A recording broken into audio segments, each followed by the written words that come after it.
Ես հիմա գտնվում եմ Պեկինի քաղաքաշինության թանգարանում, որը պատմական քաղաքի հենց կենտրոնում է։ Այստեղ հսկայական մակետի եւ ցուցադրությունների միջոցով կարելի է տեսնել, թե ինչպես է քաղաքը ժամանակի ընթացքում փոխվել, դառնալով աշխարհի ամենախոշոր ու ժամանակակից մեգապոլիսներից մեկը։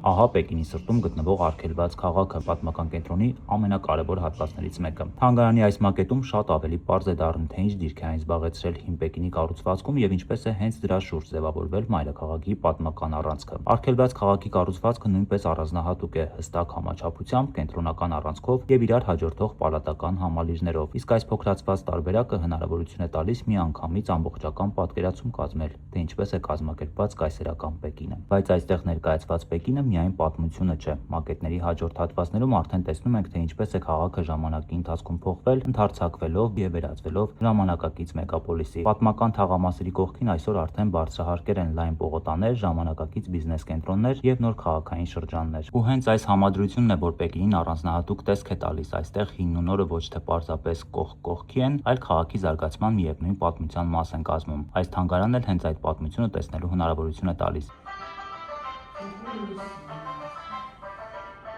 Թանգարանում կան նաև կինոդահլիճներ, որտեղ այցելուները ֆիլմերի միջոցով կարող են ծանոթանալ Պեկինի քաղաքաշինության պատմությանն ու քաղաքի զարգացման տարբեր փուլերին։